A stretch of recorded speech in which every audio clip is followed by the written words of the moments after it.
Altın Keş Abdori Halide İsrail Roman Hadiye 2 8. bab Sırtda asta qarаңғы түшіп атады.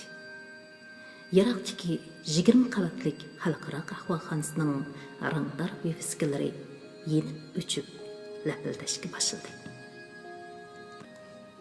Yo'l chiroqlarining sho'lisi hujramni g'uva nurga to'ldirdi.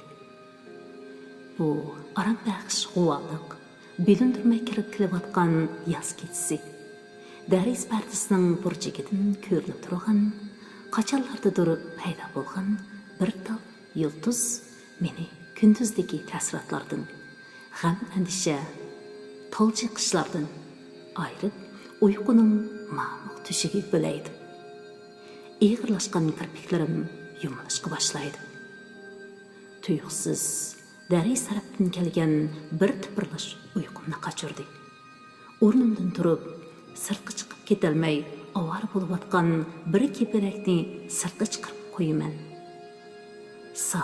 Salqin havo nima degan huzurliq.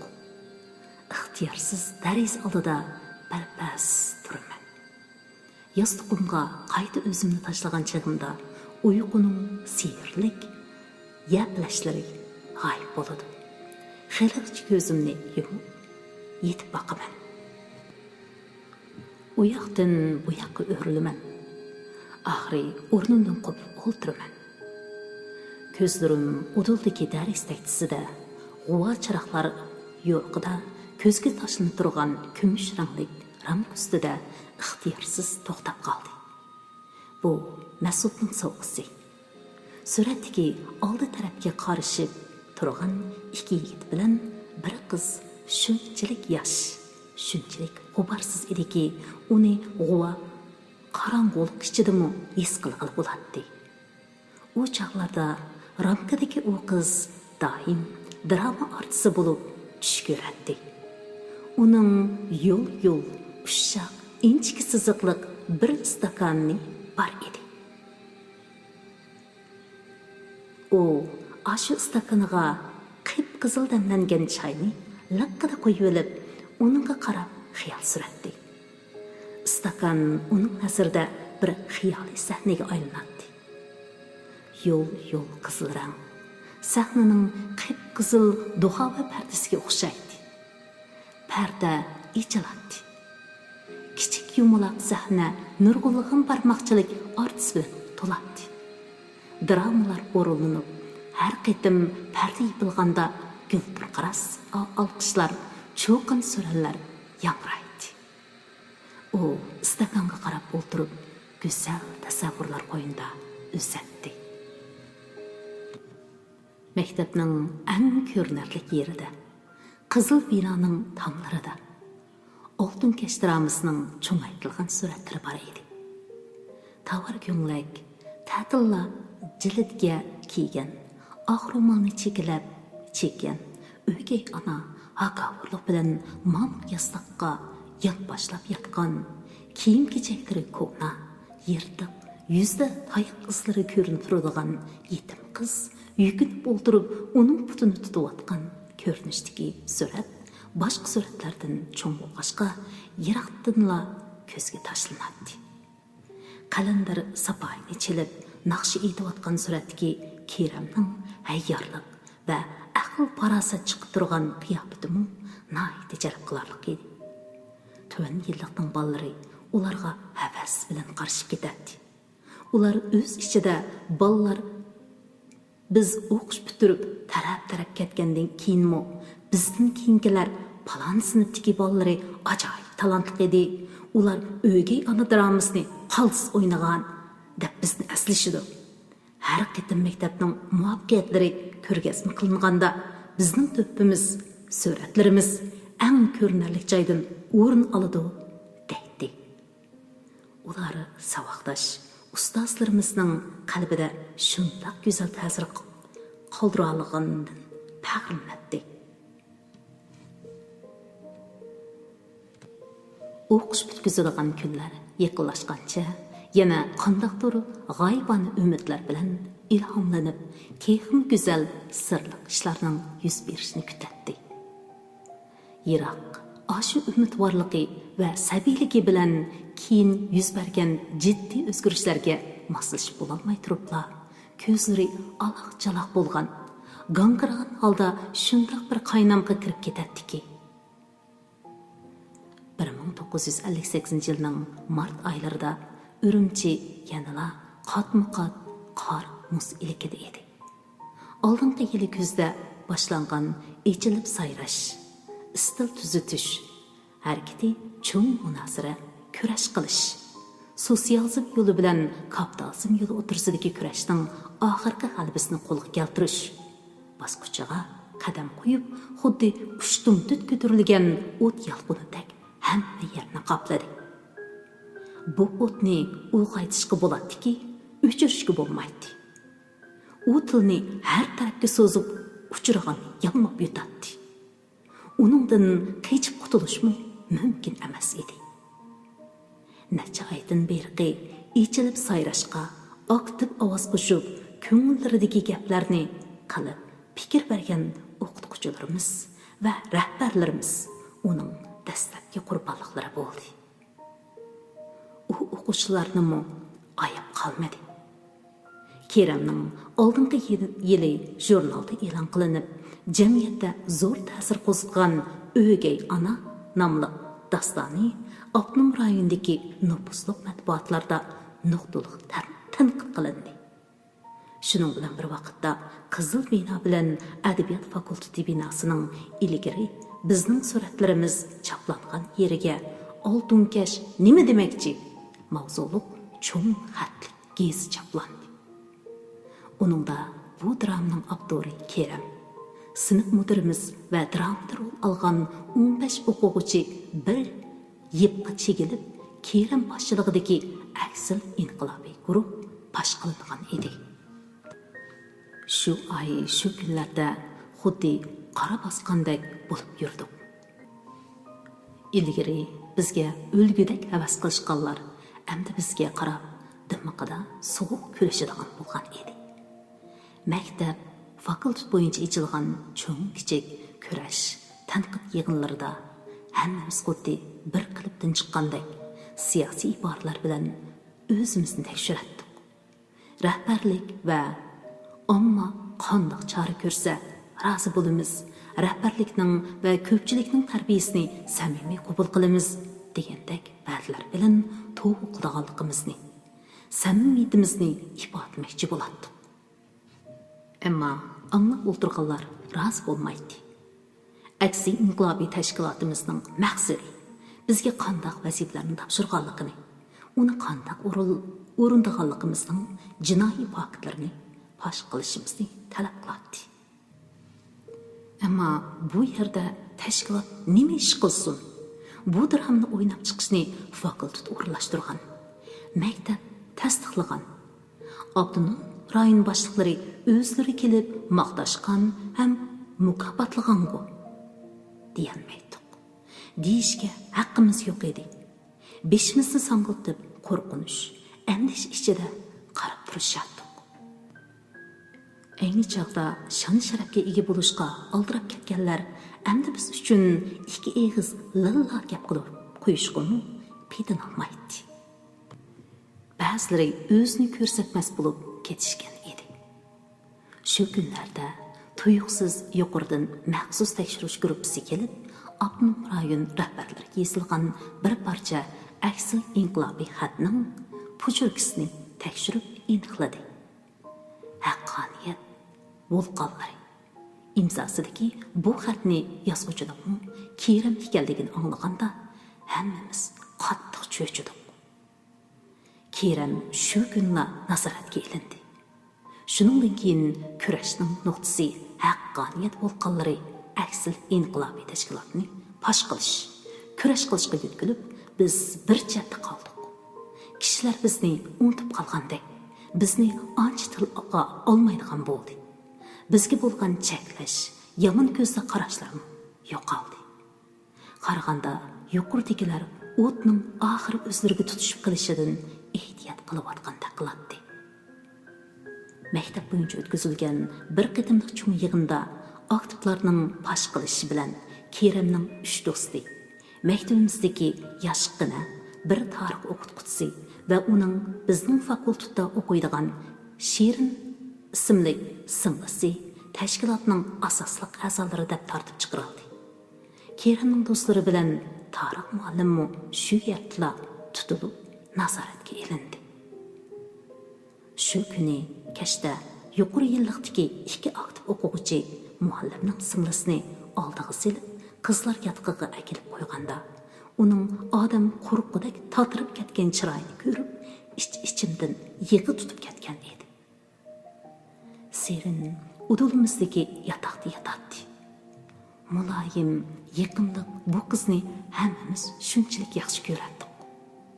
Serin eshikdan kirib, karvatida yerga qarab o'ldirgan peti metr qilmadi. Biz yotoqimizga qaytib chiqib uxlab qoldik.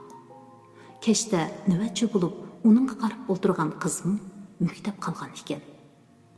Yerim kechada yomg'irning sharqirgan ovozidan uyg'onib qarasa, Serin yotoqda ko'rinmabdi. Shuning bilan patbaraqchilik boshlanib ketdi. Biz hammamiz yomg'irga qaramay tarafdan uni istadik. Kechacha uning ismini to'g'la berib, ovozimiz bitib, butun a'zoyimiz chiliq-chiliq bo'lib ketdi. Ammo uni hech nardan topolmadik. Tong saharda maktabning orqa tarafidagi suv ombiriga borganlar uning suv yuzida laylab turgan jasadini ko'ribdi. Ammo biz uning bilan vidolashmadik. Oxiratlik ishlarning qanday bo'lganligini bilolmadik. Bizning uning gapini qilishimiz, savol so'rashimiz, hatto ich og'ritib yig'lashimiz cheklangan edi. Bir necha oydan keyin Kerem va uning tashkilot a'zolari turmaga elib ketildi. Ular qo'llari bog'langan holda yuk mashinasiga ittirib chiqarilayotgan chig'ida biz gunohsiz, biz tashkilot qurmadik. Bu ishlar nohaq bo'ldi. Tekshirib aniqlab berishni talab qilamiz deb varqirashdi. Biz ularga sukut ichida qarab turdik.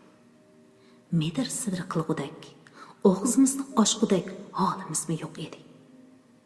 Yuraklarimiz og'zimizga qaplashib, asirab, aram nafas olatdik.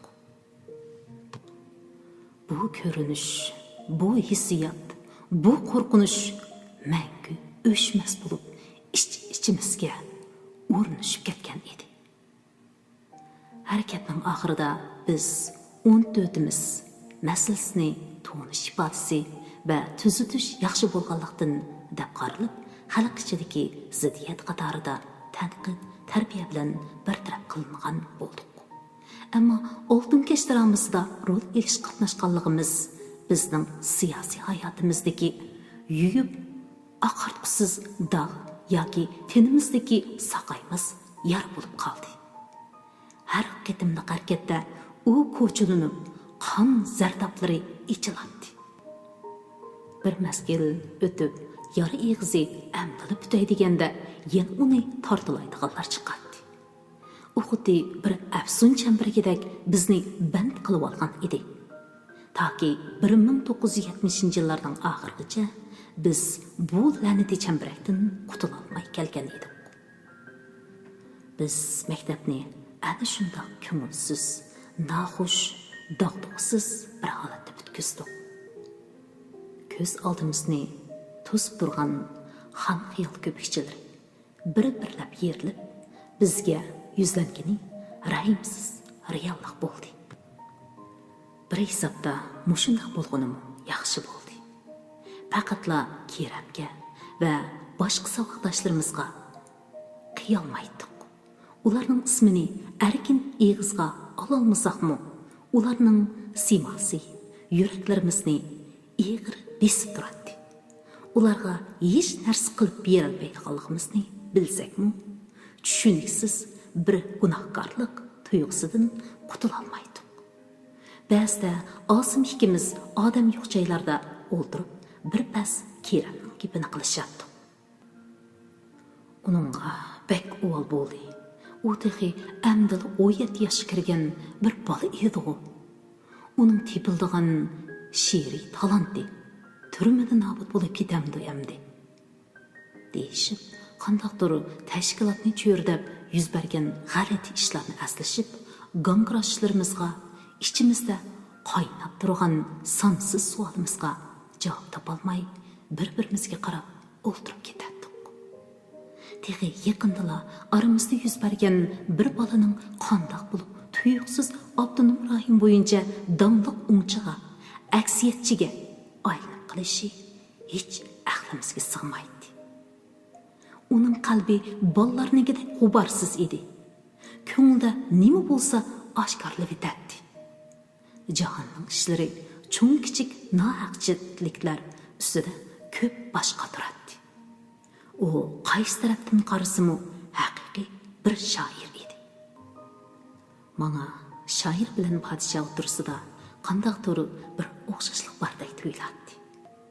Podshoh qilichiga tayinib dunyoni o'zgartaman deydi. Shoir ma'sum qalbi va o'tkir qalamiga tayinib dunyoga ta'sir ko'rsatmoqchi bo'ladi. Qalamni qo'liga olganda ruhiyat zimindagi podshohga aylanadi. Olmasdek yaltirab turgan qalbi, shirin xiyollari hamon kutmagan yerdan chiqadiganligi bilan ruhiy dunyosi xiralashgan kishilarga bolalikdek pok bir dunyoni taqdim qiladi.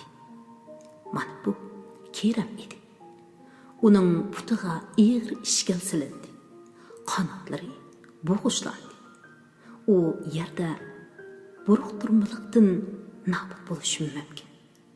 Texmi mukammallashib, qaysarlashib ketishi mumkin. Bu Keremning qismati bo'lsa kerak. 9-bob. Kechki tomoqdan keyin oshxonada edim. Belim va putlarimning sirqirab og'rishiga, barmoqlarimning bilinar-bilinmas titrishiga qaramay, intayin inchilik bilan chiniqacha taqslarni yuyib, oppoq lungi bilan sirtib Telefon jiringladi.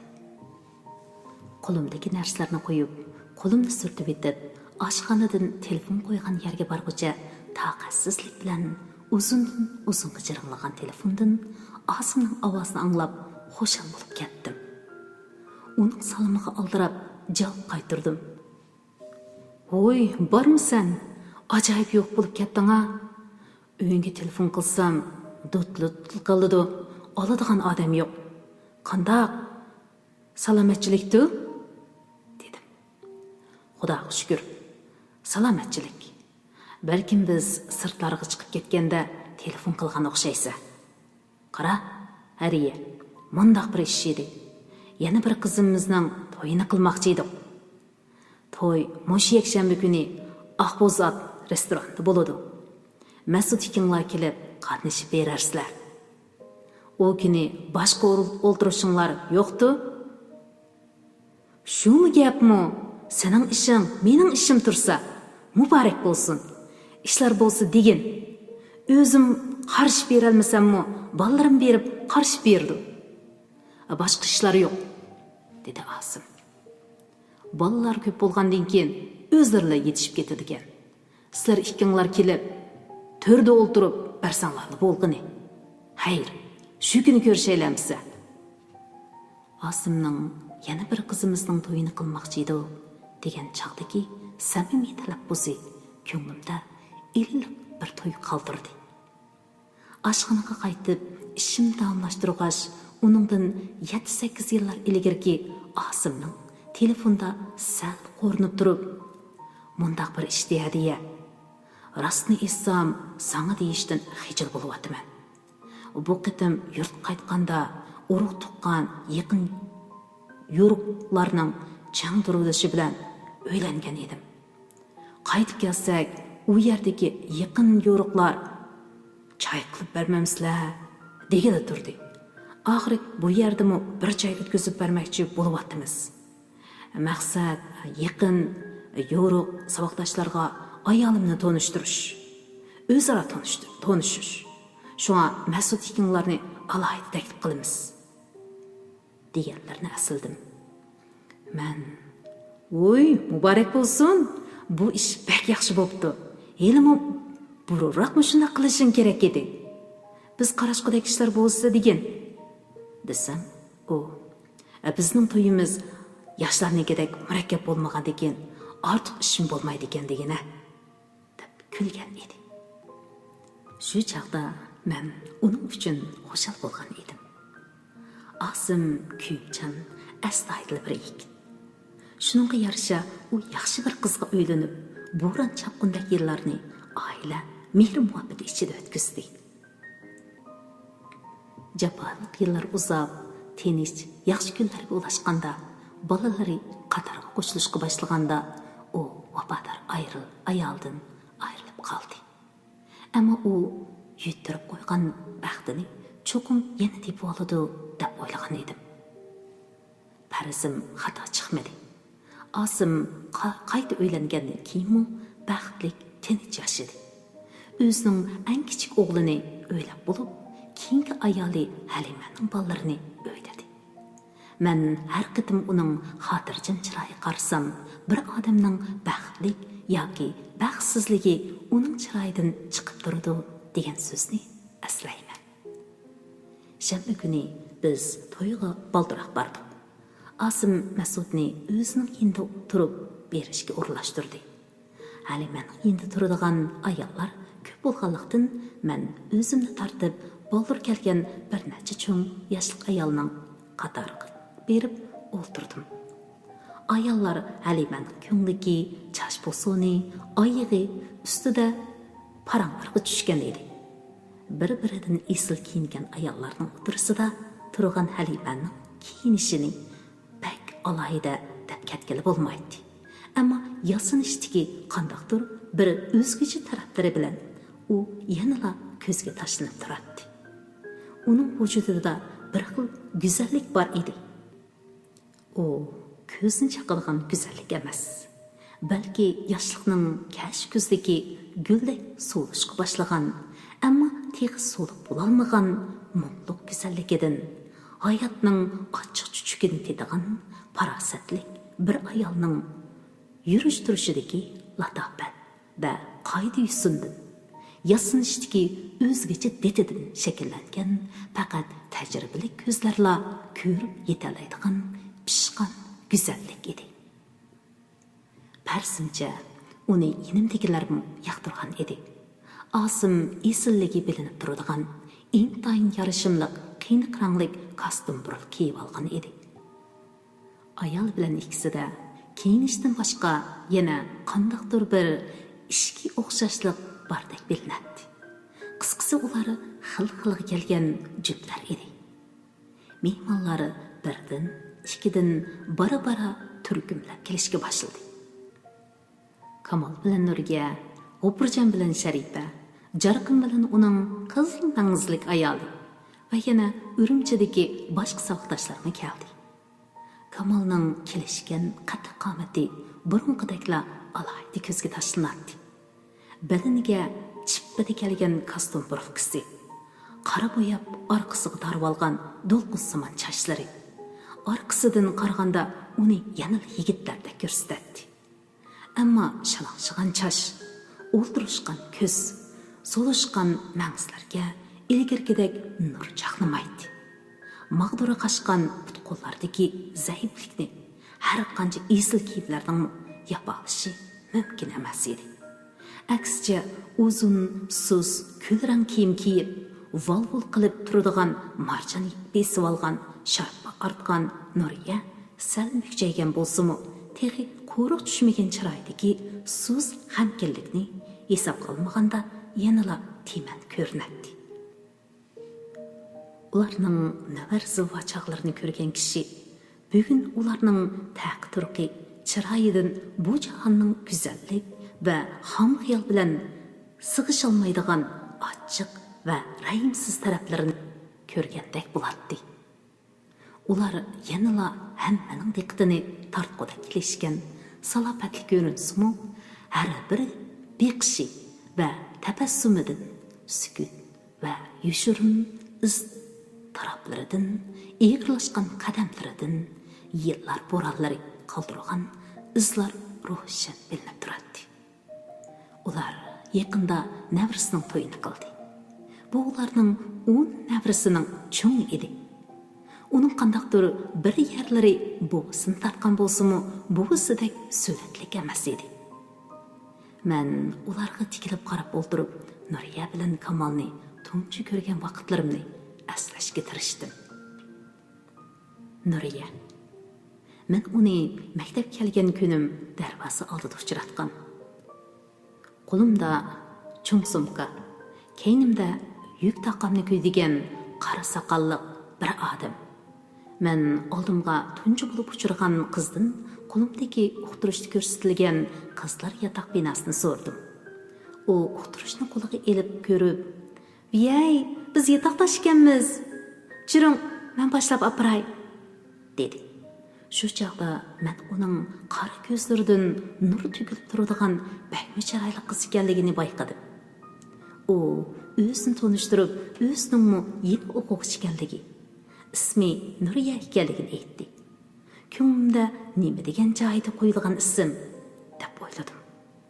Men o'zimni tanishtirdim. Shuningdan keyin ikkimiz do'st bo'lib qoldik va oxirigacha yaxshi o'tdik. U sal erka, ammo oq ko'ngil bo'lib, kulib turadigan qiz edi. Kulgan chaqlarda ko'zlaridan to'kilayotgan nur quyuq kirpiklarini bo'ylab, to'xtamay atrofga tarilayotgandek tuyg'u beradi.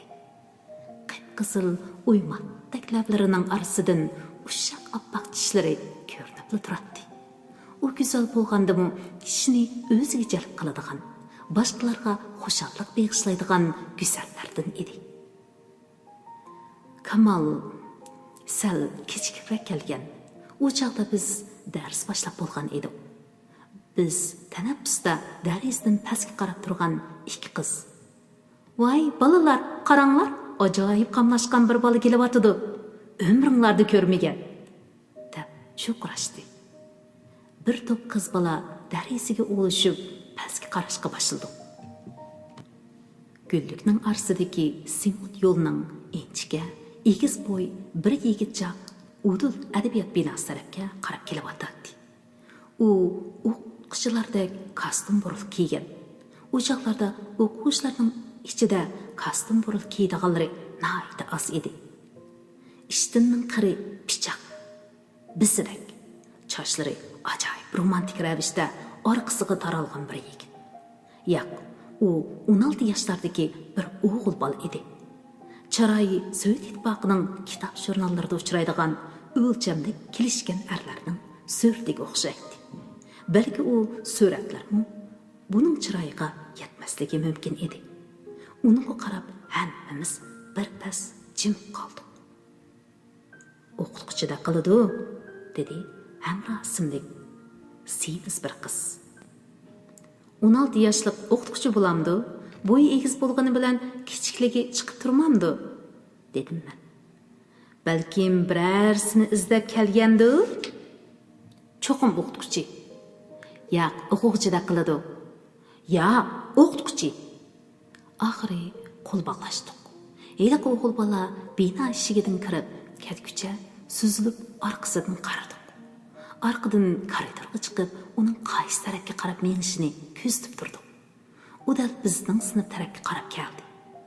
Eshik beshidagi vevskaga bir qarab etib, o'ziga intayin ishongan bir qiyofatda eshikdan kirib, ko'z-ko'zlashib, o'tirdagi qatorning oxiridagi o'ringa keldi.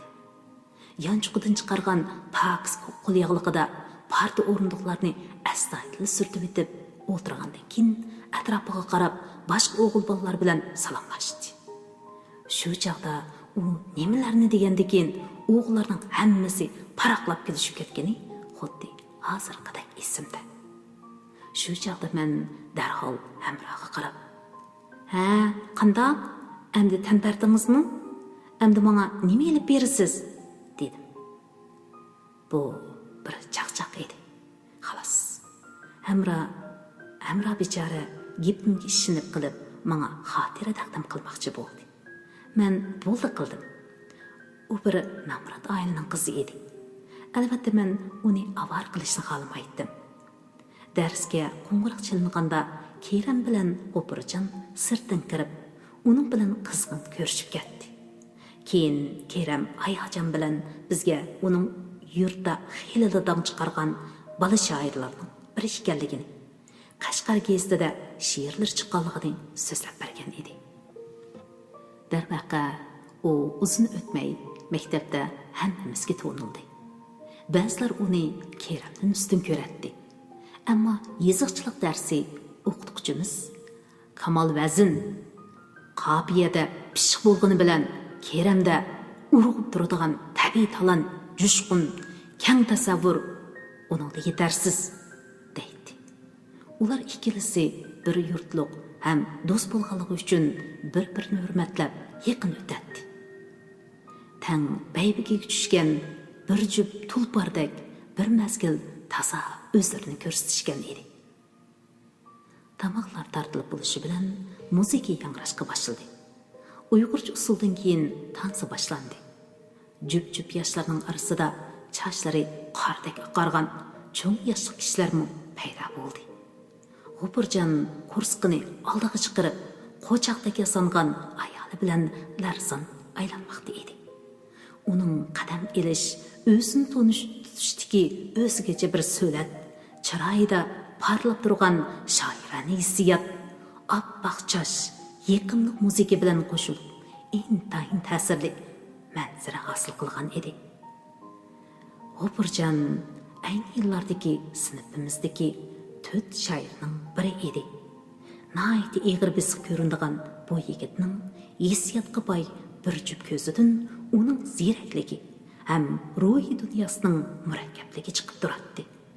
U yengil lirik she'rlarni ko'p yozadi. Klassik uslubdagi she'rlarni yaxshi yozib qo'yadi. Yoziqchilik darsi beradigan o'qituvchimiz G'ofurjonda qobiliyat yetkichi bor. Asosi puxta, lekin ijodiyat mavqasi texi yetilmagan. Yeshining cho'ng ishga agishib, yo'lni deb bilish mumkin, deydi. Biz bu gapning tagiga yetib ketolmaydik. Bizga hammadan uning yengil muhabbat lirikalari yaraydi. Ba'zi o'g'illar qizlarga xat yozganda uning lirikalaridan foydalanadi. U pat-patla qizlarga oshiq bo'ladi. Har qadimgi oshiqligi mag'lubiyat bilan oxirlashganda bir mazgil hasrat chekib, g'amgin she'rlarni yozib yuradi. To'satdan bir kuni yana oshiq bo'lganda qalamiga qaytadan jon kiradi. 1959-yili u ayni yillarda matbuotlarda e'lon qilingan bir qism burjuaziyacha muhabbat lirikalarini tanqid qilib bir necha parcha obzor yozgan bo'lsa-mu, o'zimi ancha-muncha uchug'inishdan saqlanmagan edi. O'qish bitkizgandan keyin uning yiroq chegaradagi qirg'izlar ko'p o'ltiraqlashgan bir nahiyada o'qituvchilik qilib yurganligini, madaniyat zo'r inqilobida ilgirki ayoli bilan ustidan yuqorgi ma'lumot yo'llab nurg'un haqchilikka uchrashishiga sababchi bo'lganligi uchun uning bilan ajrashib qayta uylanganligini anglagan edim. 1970-yillarning o'tirlaridan tortib matbuotlarda uning she'rlari uzilmay chiqib turadigan bo'ldi. Men Qanrayonlik maktabda ishlayotgan chaqlarimda bir qitim Urumchida ichilgan o'qitish tadqiqot yig'iniga qatnashish uchun kelgan edim. Biz tushgan mehmonxonada tasodifiyan uni uchirtib qoldim. U bir chaqda allaqachon Urumchiga yo'tgilib kelib olgan bo'lib, madaniyat nazoratida bir boshqarmaning mas'uli bo'lib ishlayotgan ekan. U menga yig'inga qatnashayotgan bir tonishi bilan ko'rishga kelganligini aytgan edi. Ikkimiz nihoyat qizg'in ko'rishib, xeyli uzoq muntashdik. Shu qitim men uning she'riy mahoratini emas, odamlik jihatdimi pishib, nihoyat tamkin, tajribali bo'lib yetilganligini his qilgan edim. Hozir ayni yillardagi 4 shoirning 3i Urumchida jam bo'ldi. Faqat Keremni yurtida qoldi. Tansi o'ynayotganlarning orasida yana ba'zi tonish chiroylar g'ilpal ko'rinib qoladi. Мәдәни зор инқилабдан кейін арқа-арқадан yazған романлары bilan бірділі тонылған Аблат.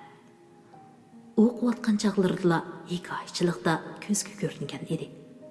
Xizmatga chiqqandan keyin bir hikoyasi bilan nahaq tanqidga uchrab, adabiyotdan qo'l uzgan Alanur va har qancha qilibmi ismini asga ololmagan ikki savodishimning chiroyi, xiyoli bir holatda ko'z oldimda bir-birlab o'tmoqda. Ularning ko'p qismi o'qituvchi edi. O'qituvchi ekanligi chiroyidan, yurish-turishidan chiqib turadi. Ular un-tunsiz, shon-shuhratsiz yashadi. Ko'rgan rohidadan tortgan jafosi ko'p edi. Biz hammamiz shundoq yashadik. Lekin men o'zimning oddiy bir adabiyot o'qituvchisi ekanligimdan intayin faxrlanaman. Mayli boshqalar nima desa desin, ashu go'daklarga ona til orqali hayotni, adabiyotni, nurg'un go'zal narsani tunutish ularning odam bo'lishiga, hayot yo'liga ta'sir ko'rsatish naqadar ulug' ish. 10-bob. O'tirida lirik musiqaga agishib, tansi o'ynayotgan juftlarga qarab, o'ltirib ko'zlarimdan yosh agidi. Yosh, jo'shqin qiz yigitlar menga ko'p yil ilgariki bir tansini eslatdi. U yangi yil kechasi edi. O'g'illar chochlarini maylab, chiroyli tarib elishgan. Ko'p qismining kiyimlari shunchalik oddiy. Paxtarakdan tikilgan 4 yanchiqliq chapan, chiparqut gimnasturka yoki maktab tarqitib bergan tivitliq mayka. Qizlarning sochlari 2 o'rilgan. Sanduqlarida ativorlab saqlaydigan pilati, mayka, yubka, chitko'nglaklarini kiyib olishgan. Ularning turqidan nafratlik chiqib tursimi, chiroylaridan yoshlik kuchi, go'zallikning nuri parlab turadi. Ular shunchalik xo'shalxo'ram, g'amsiz, baxtiyor ko'rinadi. Bir savodishimiz chalgan akkordeonning yangroq ovozi ularni shunchalik hayajonlantirib o'tgan edi. Arlab ruscha, tatarcha ohanglar chalmaganda qiz yigitlar atnushka o'ynab chang chiqib o'tadi. O'tirdim tushmay o'ynayotgan Osimmi, Mahmud, chiroyi qizirib, ko'zlari boshqacha chaqnab, to'lib go'zallashib ketgan Nuriyamu, qo'llari bilan partini urib, akkordeonga tankash qilayotgan Kerammu, hech kim kelgusi hayot yo'lida o'zini nimalar kutib turganligini o'ylamaydi. O'ylasimi, bilishi mumkin emas edi. O chaqda Nuriya Kamol bilan yushirin ippash tortishib yurishadi. Ularning shu tansidagi bir-biridan ko'zlarini ololmay qolgan holati nurg'un yurakka rashk o'tlarini yiqib edi. Osim san'at fakultetidagi uzun chashliq bir qizga oshiq beqaror bo'lib kiradi.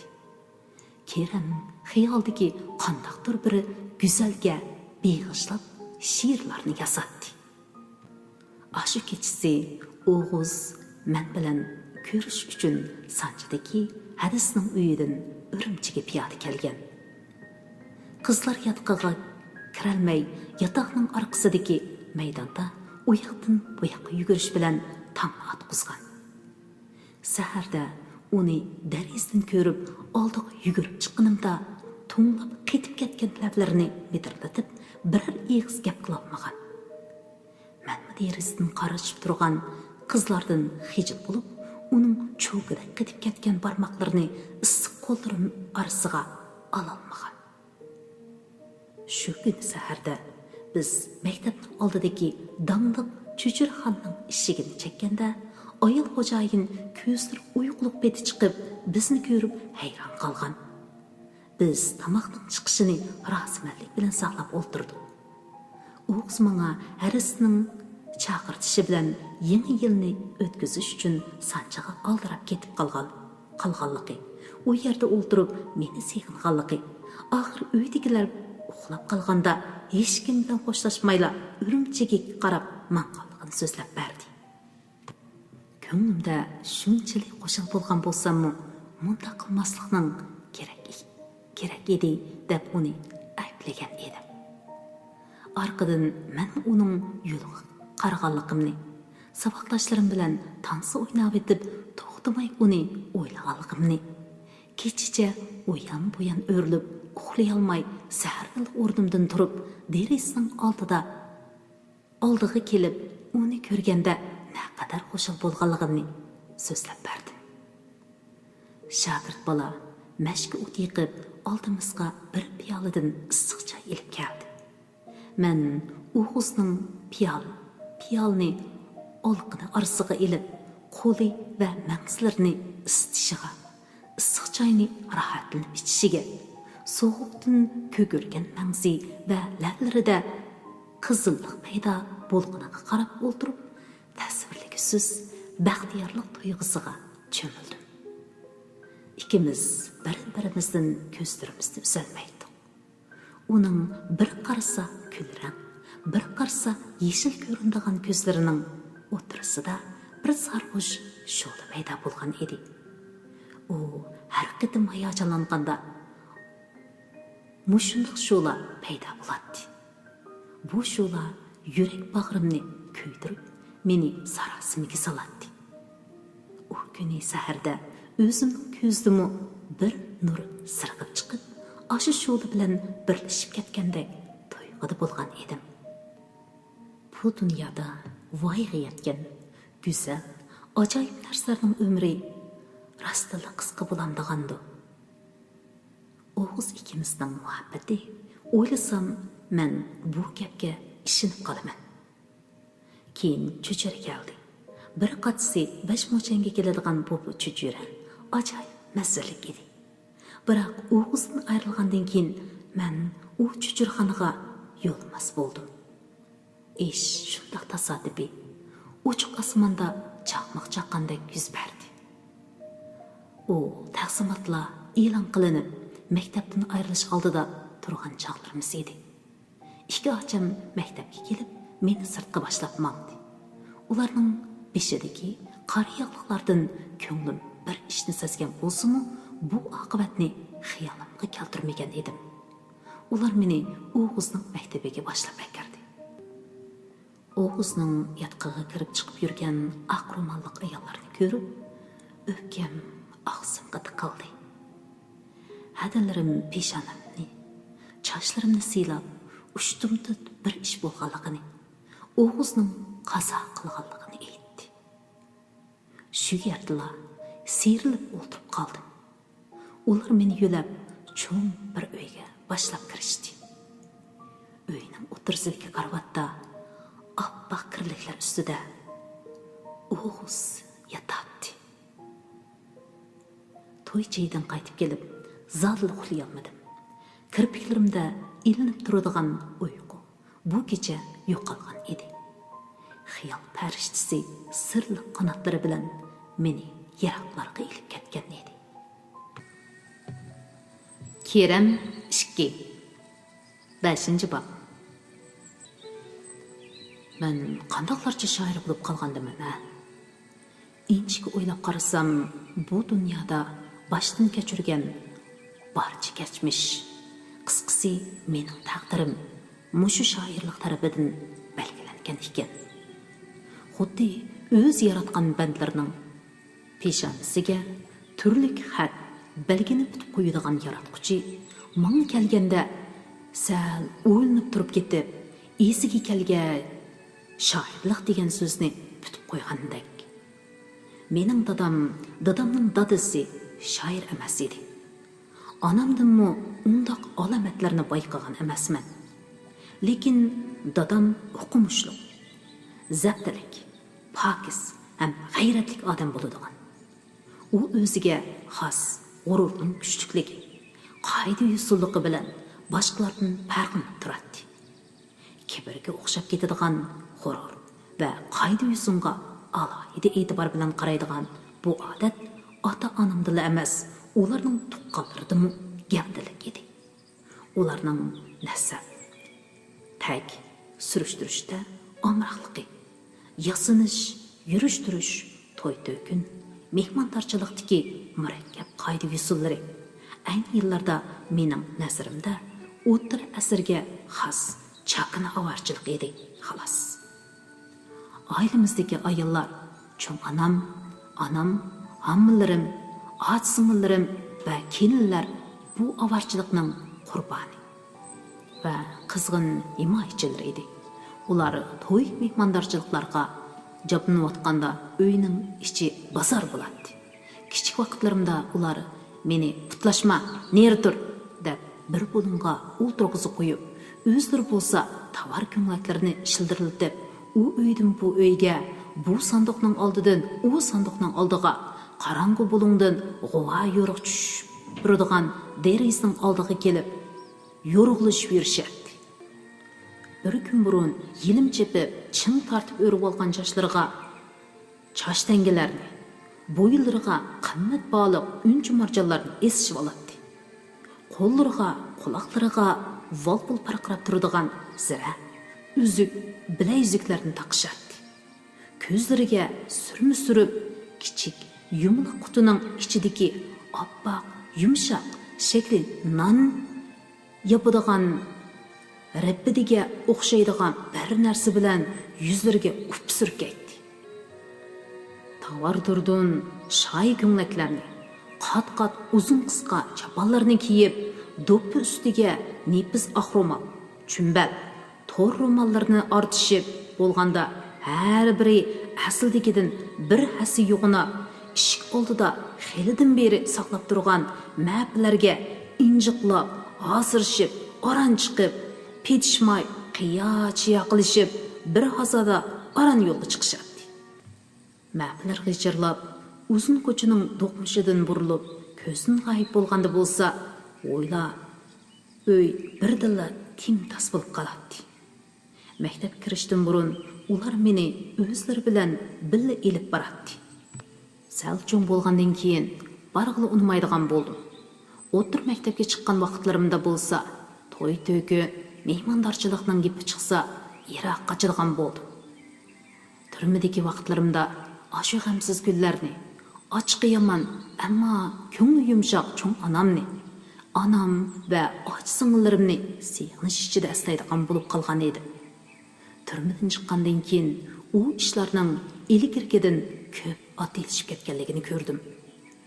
Asfaltlashib ketgan ko'chalarga ot eshaklar kirgizilmaganlikdan harvalar orqa mahalla, shahar atrofida qatnayalaydigan bo'lib qopti.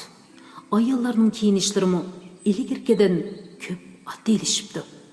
Cho'ng onam hayot vaqtlaridagidek jamoatimizning hamma ayol bizning uyga yig'ilib dabdaba bilan mangadigan ishlarmi amaldan qopti. Lekin ota-onamdagi tag nasab surishtiradigan odat yo'qolmabdi. Dadam meni o'ylashdan jablanib yurgan kunlarning birida meni yenida o'ltirg'izib, zamondagi usta xattatlar tarafidan ko'chirilgan bir kitobni ko'rsatdi.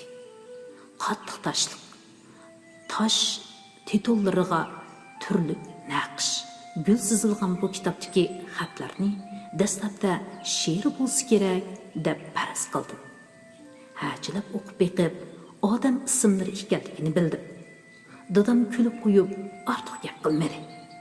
Onam polo edib-atadi.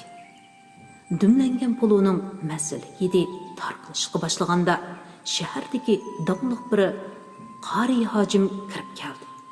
Dadam uni nihoyat izzatlab mehmon qildi.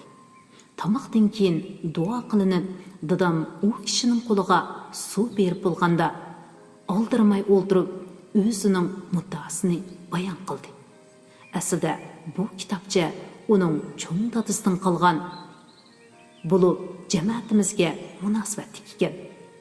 Jamoatimizda uni to'liq o'qiy oladigan odam bo'lmaganligi uchun qari hojim hazratlarini taklif qilgan ekan. Qari hojim kitobni qo'liga olib, uyan varaqlab, ba'zi batlarini injiklab o'qib beqib, nihoyat qiziqdi bo'lg'ay, ixtiyorsiz unli kulib etdi. Bu nihoyat qimmatli kitob ekan. Ismi hallar tezkiresi degan ma'noga to'g'ri keladi. Buningda har qaysilarining yildizi jamoati bor ekan. Har qaysilarining ana jamoati Mirza Haydar Go'ragonning xatuni orqali Chag'atayxon va Chingizxonga tutishdi ekan. Jamoatlari allaburun turklashib, musulmonlashib ketgan bo'lsa-mu, tomirlarda Chingiz qanimi eqib turdi ekan, dedi. Men ajablanib, Mirza Haydar Go'ragon qandaqroq odam bo'lg'iydi deb so'radim. U kuyog'ulluq martabasiga erishgan qalam va alamda shohlarga zo'rur bo'lgan hamma ilm hunarlarda komolga yetgan, ayni davrda noyda e'tiborlangan yegona bir zotdir. U noyda ko'p she'r, tarixiy asar yozgan, donliqroqi tarixiy rashididir, dedi. Shu chaqda nemishqa shoir bo'lib qolganligimning tegi yetgandek bo'lganim, Pushkinning mumisi qaratallik ayol ekanligi, ana Ahmatovning mumisi Mo'ng'ul ekanligiga oid mish-mish gaplarni o'ylab, she'r xiyollarga cho'mganligim esimda. Hozir o'ylasam, meni she'riyat dunyosiga boshlab kirgani dadamning astoydilligi va talabchanligi ekan. Dadam naydi kichik vaqtlarimda Chag'atay yezig'ida savotimni chiqargandan keyin meni diniy maktabga olib berdi. Ammo hargizmi meni mollamning qo'liga topshirib qo'yib bo'ldi qilmadi. Dastlabda u menga o'zi saqlab kelgan Sulton Suqruq Bug'roxon tazkirasini ko'chirgizgan edi. U naydi jonliq ham qiziqarli yozilgan katta shajar edi.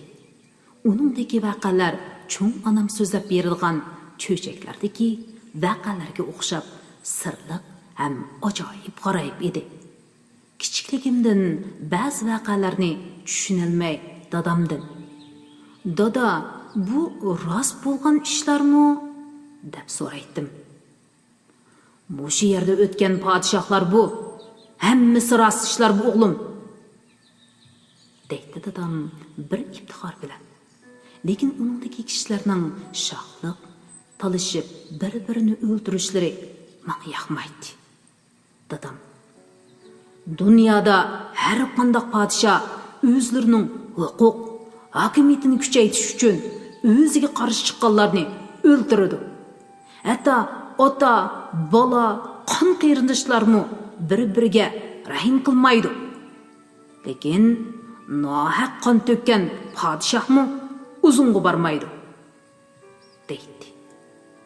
Men Bug'roxon tazkirasini ko'chirib bo'lganda dadam menga Malika Donishmand nomli kitobni ko'chirishga soldi.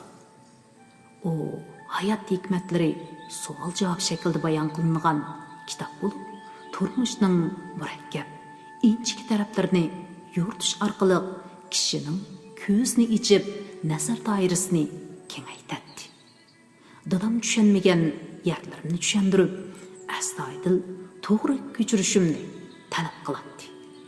Biror xat, pashchikni tushirib qo'yishimga yoki xato ko'chirib qo'yishimga asli yo'l qo'ymaydi.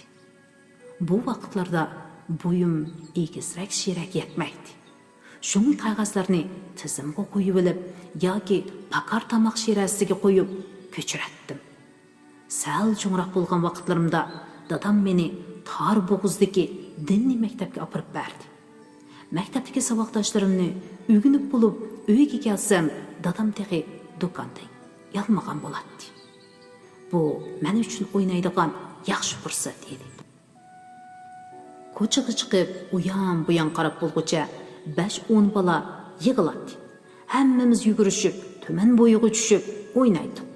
Yoki aytgoqda bozor aralab, buningga ang'iqib qarab yuradi. Ota-onamiz bergan parcha pullarga ushshaq-tushak narsalarni ilib yeydi. Sapay ichilib, naqshi aytib tilamchilik qiladigan tilamchilarning qo'shiqlari qiziq bilinib, ta qo'g'lab haydab atguncha orqasidan yuratdim. Har qancha o'ynasammi to'xtamay kuniga qarab dadam do'kondan yinib bo'lguncha uyga ketishga oldiraydi. Dadam usti beshimga birla qarab suvga tushgan tushmaganimni, yar beshida yoki aytgayda o'ynaganimni bilib oladi. Ba'zida siz jaynaklarim surilib qanab, yuzimda ko'klar paydo bo'lib qolsimi, tozalab dur surtib qo'ygandan boshqa bak qaytmi ketmaydi.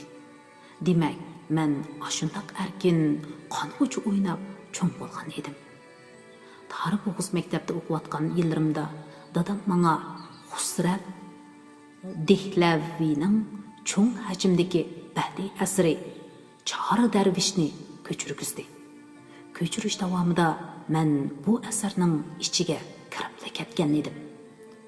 Cho'chakdek rangdor, murakkab voqelik menga kishilik hayotning go'zal tarafini emas, murakkab, razil taraflarini to'nitgan bo'lsa, asarning iqil sudek ravon, jonliq, o'ynoq tili, badiiy tilning kuch-qudratini to'nitgan edi. Bu asar bolalik qalbimda cho'chak, she'r hikoyaga nisbatan kuchli qiziqish qo'zg'adi.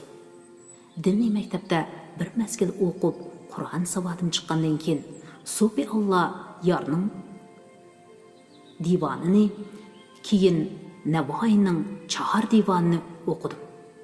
Menga bularni o'qitgan Kenji Axun xalpim mening qo'limga qalam ilib, eng dastlabki mashq she'rlarini yozishimga turtki bo'lgan edi. Boshlang'ich maktabdagi sinf tarbiyachim she'rga havas qiladigan Pushkin, Lermontov, Abdulla To'qay, Ali Taqqosh she'rlarini nihoyatda pishiq biladigan odam edi. Biz uning tarbiyasida quyuq she'riy muhit ichida boshlang'ich maktabni bitkizdik. Klassik she'rlarga qaraganda tushunishlik, yezilish uslubi erkin bo'lganlikdan bu she'rlar bizni kuchli jalb qilib olgan edi.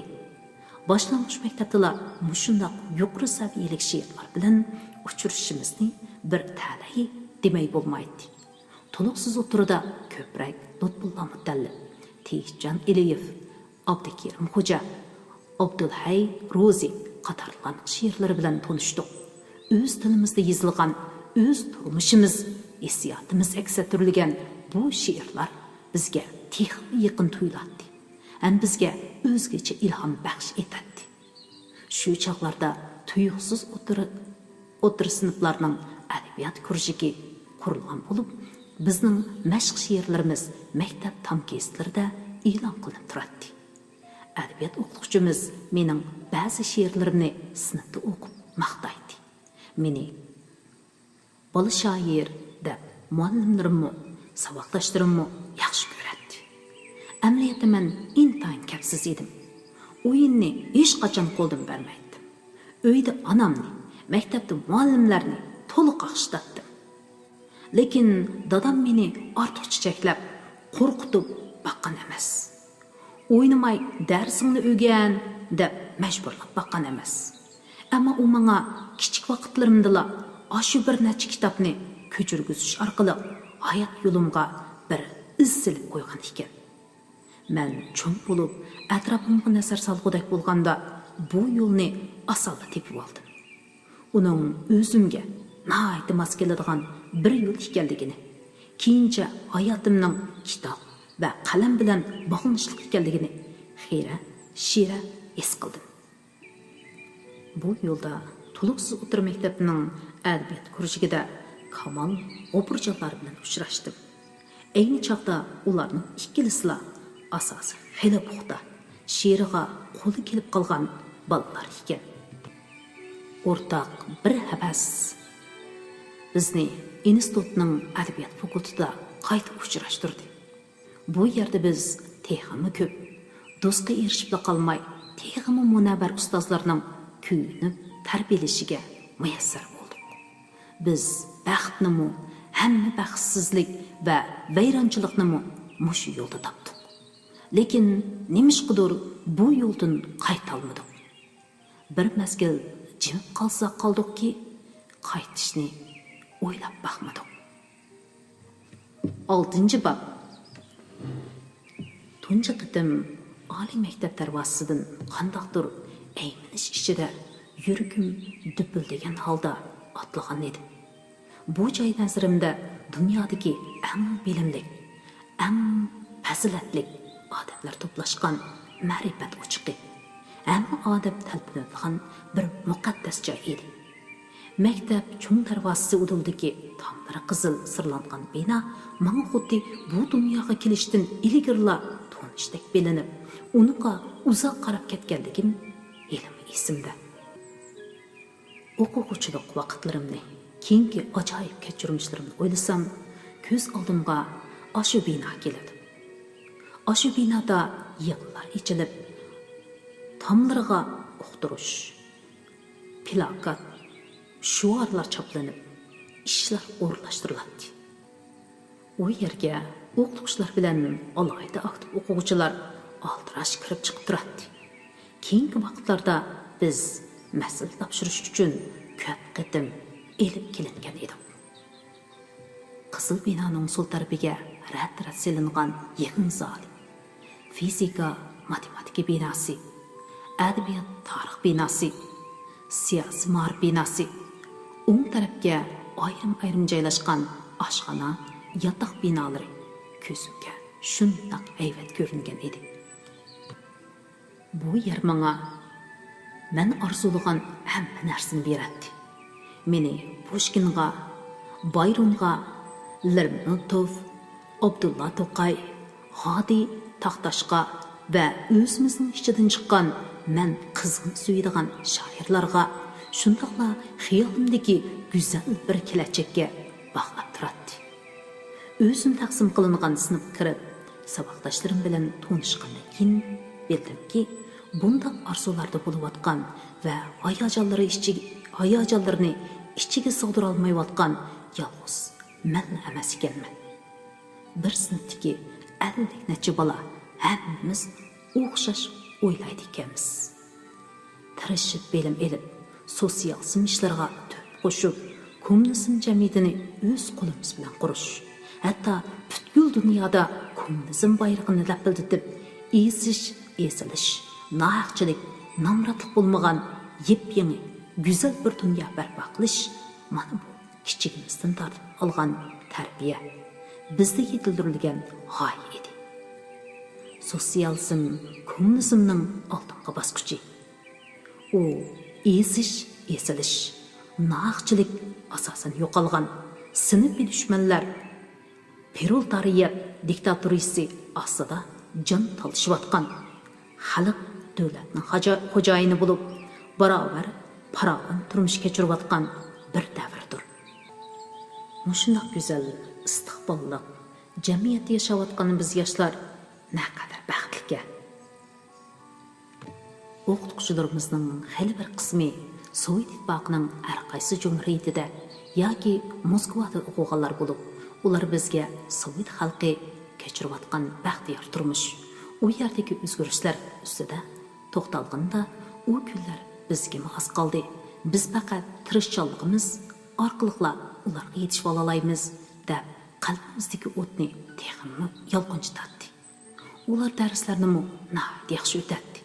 Chet el adabiyoti, Sovet adabiyoti o'tadigan oqchashliq Abdusalom muallim tarix darsini osta ovozda, ammo naydi jalbkorlik bilan o'tadigan Tursun muallim, tilshunoslikni o'tadigan, Uyg'ur tilini naydi yaqinlik ohangda so'zlaydigan Hansu ayol muallim va logika, psixologiyani daftar yoki kitobga qaramay so'zlab mingimizga qo'yib qo'yadigan Sabir apandim, Ovud muallimlar menda naydi chunqur ta'sir qoldirgan edi. Bo'libmi Abdusalom muallimning og'zidan chiqqan har bir so'zni yerga tushib yo'q bo'lib ketishidan ansirgandek bir xil taqozolik bilan anglaydim. Oqsunak oilasida tug'ilib cho'ng bo'lgan, ammo oqsunaklarga nafratlanadigan, jon kezishni yaxshi ko'radigan Gresiya xalqining milliy ozodlik kurashlariga naiti beg'ishlagan Bayrun menga bakrak yoqadi. Muallim Pushkin, Lermontov va Mayakovskiylar to'g'risida ko'proq to'xtalatdi. Ularning she'rlarini jaraqliq ovozda deklamatsiya qilib beradi yoki bizga deklamatsiya qildiradi. Mundaq chaqlarda hayajondan ko'zlarimga yosh keladi. Muallimlarimiz bizga kitobni ko'p o'qishni tavsiya qiladi. Biz Sovet ittifoqida nashr qilingan Uyg'urcha kitoblarni emas, Slavian yezigidagi o'zbekcha, qozoqcha kitoblarni o'qiydigan bo'lib ketgan edik. Biz kitoblarni o'qib bo'lib, sinfda ba'zida oqshomlari yotoqda ta'sirotimizni so'zlashib, munoziralashib ketardik. Shu munoziralar ichida Anna Karenina to'g'risidagi munozara bak qizg'in edi. Ko'p qism saboqdoshlarimiz bo'libmi qizlar Anna Karenini buzuq, axloqsiz ayol deb qarashadi.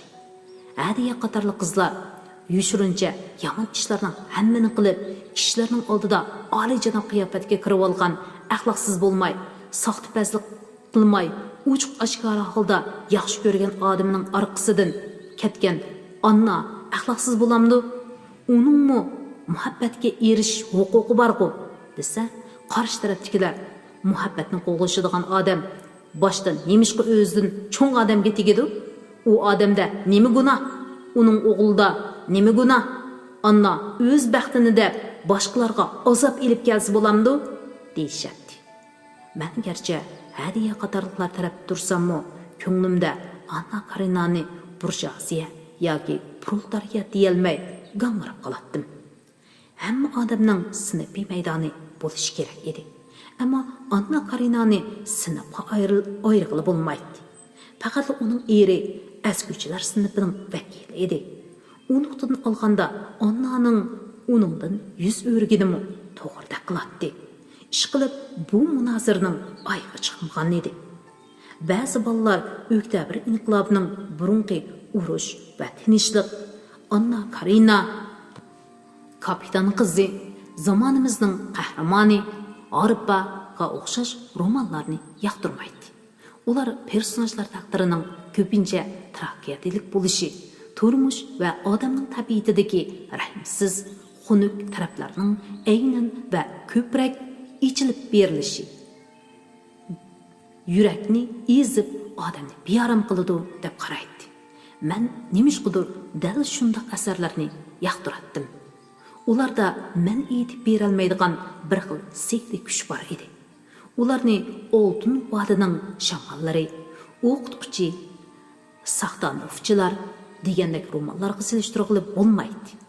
Men yana yosh gvardiya, sirliq so'qmoqlarga o'xshash urush va yer osti kurashlar tema qilingan jangovar asarlarni yoqtirdim. Taras Bumbani o'qib etib, onaning uxlab qolgan o'g'illarga qarab qiyolmay o'ltirib ketgan. Taras Bumbaning o'z qavmiga osiylik qilgan o'g'ilni tutib olib, seni dunyoga keltirgan men edim. Jinni olganmi men bo'lay deganlari. Uni etib o'ltirib bo'lib, kelishgan bo'y bastiga mahmaldek qoshlariga qiyolmay ham ichinib qarab ketgan yerlarni kuchli hayajon bilan qaytib o'qib ketardim. Qisqasi, nihoyatda ko'p kitobni shu davrda o'qigan edim. Chet el yozuvchilarining xotirlarida ko'chirilib yurgan she'r, hikoya, romanlarmi bizni bakjalib qiladi. Har bir kitob bizga bir tashqi dunyoni emas, keng bir ma'naviy dunyoni ichib beradi. Biz ulardan badiiy adabiyotni tushunib qolmay, tarixni, insonni, kishilik turmushni tushunardik. Yana ko'plagan kitobda ishchilar sinfi, nomrodlar, sotsializm madhiylanadi. Dunyodagi jami kapitalizm, jahongirlik, burjuaziya deganlar chirik, o'layotgan, yo'qlish oldida turgan yovuz kuchlar tasvirlanadi. Ular va ularning bo'mashtlari barliq sinfiy dushman bizning go'zal sosial sifatimizga buzg'unchilik qiladi. Ular bu go'zal dunyoda yashash salohiyati bo'lmagan rasul unsurlar edi. Unsur degan bu so'zning ma'nosini tushunmasakmi, biz uchun yo'chuq, zulmatlik bir ishlardan, g'oyasur baxtsizlikdan, yegiganlikdan derak beradi. Xiyolimizda o'zimizning ashundoq so'zlardan va ishlardan yiroq ekanligimizdan qanoat hosil qiladi. O'zimizni baxtli hisoblaydi. Har shanba kechda maktab bo'yicha o'tkaziladigan dans kechaliklari, har xil faoliyat ham she'r yozish havasi bilan kunlarimiz jo'shqin ritmda o'tadi. Yakshanba kuni tushlik tomoqdan keyin akkordeonchi saboqdoshlarimiz yarni o'ttirg'i ilib, naqshsaz bilan qatorlashib mengib, do'nko'rik taraflarga yoki texnik yiroqdagi bog'chalarga boradi. Maktab darvozasidan chiqib, qatorlashib pastga qarab ketayotganimizda qadamda bir uchrab turadigan cho'nglar, dongli olim o'limalar, san'atkorlar, o'qituvchilar, tonish, notonish yo'lovchilar bizga havas bilan kulimsirab qarashadi. Ba'zilar oldimizda kelib salomlashadi. Mundaq chaqlarda o'zimizni jahonga patmayotgandek sezib, ruhlanib ketadi. Bog'chalarda, oshxonalarda o'tirib, ancha-muncha ichib qo'yadi. Lekin haddan eshib ketmaydi. Lekin muzokaraga ulgurib maktabga qaytib keladi. Ikkinchi mavsumga barmay Kamol bilan G'ofurjon matbuotlarda she'r e'lon qilishga boshladi. G'ofurjonning amgak va muhabbat temasidagi bir necha lirikasi bilan Kamolning yangi jamiyat madigilangan Tong nuri nomli she'ri Shinjong adabiyot san'atida e'lon qilindi. Bu ayni chog'dagi eng nufuzli adabiy jurnal edi. Ular ikkisi meni yozishga, yozganlarimni matbuotga avatishga ilhomlantiradi. Ularning da'vatlaridan xushal bo'lib ketsammi, nemishqadir jur'at qila olmaydi. Ularning yozganlari oldida mening yozmalarim ma'nisiz, quruq bir nimalardek bilinadi. Ko'p ikkilanishdan keyin ayg'ir suv ichgan buloq, gul va ozg'on, yulduz bilan so'zlashish degan she'rlarimni jurnalga pochtadan avatdim. Uzoq o'tmay she'rlarimning 3 yilisi arqa-arqadan besilib chiqdi. Texi tahrir bo'limidagi Burkut apandining meni ishxonasiga chaqirtganlari to'g'risida xabarmi keldi.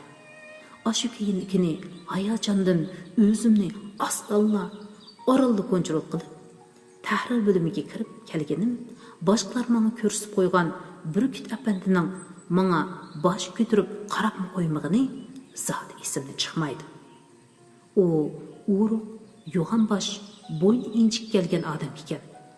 Uzun bilaklarini ikki tarafga tashlab, qog'oz duvisiga cho'kib o'ltirgan ikki mo'risi cho'qchuyib, qalin qoshlari bilan egiz qanshirlari ko'rinib, kishiga haqiqiy Burkut asıltidi ekan. U mening oldimga kelib, to'xtag'inimni sezdi bo'lg'ay, uruq uzun qo'lini favqulodda tezlik bilan men qaratib so'zdi. Asring bo'lsa, berib, yo'lingga man demoqchi bo'lsa kerak deb tushundim. Men sizlar meni chaqirtib kelganlar. Men institutning o'quvchisi dedim. U shartta deb ishni ko'tardi. Qalin qoshlarining tagidagi vil-vil yinib turganday ko'rinadigan ko'zlar bilan menga mandaqla qarab qo'ydi va o'tirishga taklif qilib, o'rindiqni ko'rsatdi.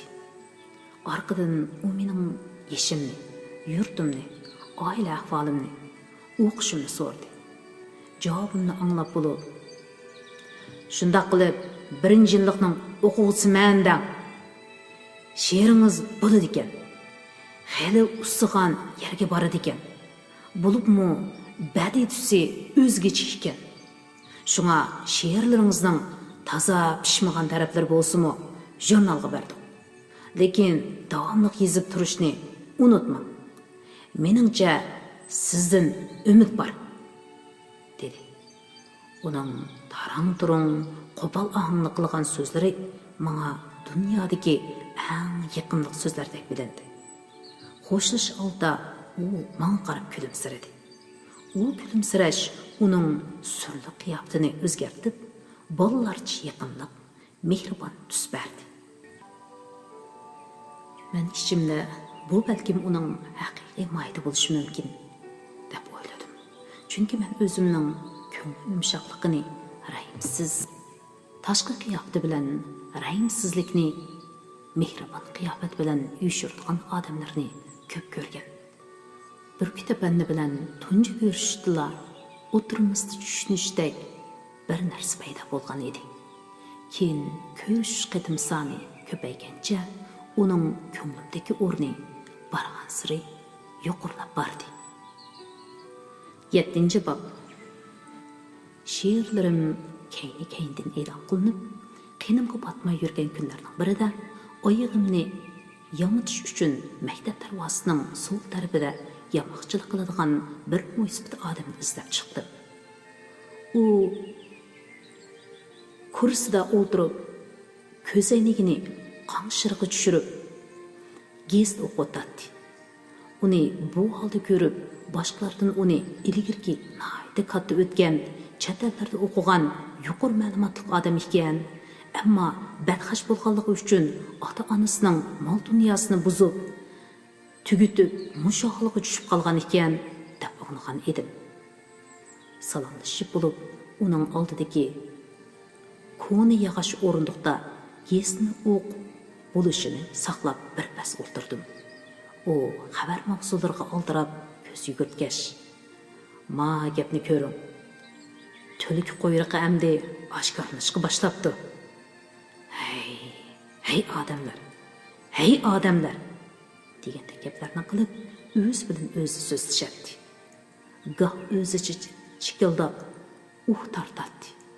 U tuyuqsiz qo'lidagi yesni purlab yalang'och tashladi-da, ko'z aynigini tuzab manqardi. "Xo'sh, yigit," darhol oyog'imni silib qo'liga berdim. U tasab turishim uchun ko'ni sapmakashdan bir tashlab berib ishga kirishdi. Harakatlaridan bir ochiq qo'pollik chiqib turadi. Ishni to'xtatmay, chiroyig'imga qaramay o'ldirib, turklarning bir sodda dehqon bilan hiylagar kazzob to'g'risidagi maslni so'zildi. So'zlab bo'lib, tikib bo'lgan oyoqni qo'limga berib, "Sizlar nimani bilatdinglar? Oldinglarda tulkidek yeji turganlarning niyatini bilatdinglarmi? Bilmaysizlar bolalar. Bilmaysizlar. Bir kunlarda sit deb qolasizlar. Lekin u chaqda o'rnak kelmaydi." dedi-da, yana bir pay oyog'imni qo'liga ilib, bayqidek zarda bilan yamashga boshladi. Bu odamning gaplarini bir tushunib, bir tushunmay, nima demakchiligini anqira olmay tursammi, qiziqib, og'zini tatilab baqmoqchi bo'ldim. "Ustam, o'zlarini nihoyatda katta yerlarda o'qigan, ko'pni ko'rgan odam deb o'ylagan edim. Qandaqsiga bundaq yerda o'ltirib qolganlar?" O ko'zoynagining ustidan menga umiyib qarab qo'ydi. "Nima deb o'ltiratdim? 3 ton bilan bir cho'gin chayni deb o'ltiraman. Meni gapga silib, nima qilasan? Men degan qiyirib bir puti go'rga sanqilgan odam. O'zingni gapini qila. O'zing. Ha, o'zing kim bo'lasan? Qaysi fakultetda o'qiysan? Yurting nada?" "Adabiyot fakultetida o'qiyman. Men Qashqarlik."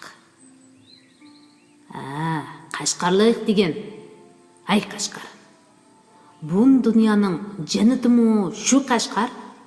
Do'zaximi shu Qashqar? U beshini ko'tarib menga yana bir qarab qo'yib, "She'r yozib turamsan?" deb so'radi. "Ancha-muncha yozaman. Bir necha she'rim jurnalga besildi." "She'rlaringni olg'ash kel. Ko'rib boqay." Men u kishi bilan shunda qilib tanishib qoldim. Uning gap so'zlari, fikr qilishi, o'qituvchilarimizga men taniydigan boshqa ma'lumotli kishilarga o'xshamaydi. Klassik she'rlarni, tarixini pishiq biladigan qiladi. U ikki ig'iz gapimning birida Sovet ittifoqini, va ruslarni tillaydi. Biz cho'qinadigan bir muncha shoirni ko'ziga ilkni qo'ymaydi. Rostilla karomating bo'lsa, kashimib o'ltiramdan, ularni ko'rolmayotsango, tayinliq deb ichimda men uningga qoyil bo'lmaydim. Har qadim shunday gaplarini anglaganda, endi uning bilan ko'rishmaslik qaroriga kelatdim yo'q. Qandaqdir bir sehri kuch meni uning yeniga tortadi. Uningga kelgusida qilmoqchi bo'lgan ishlarim, go'zal g'oyalarim haqida so'z ochsam, meni buvak nadan deydi.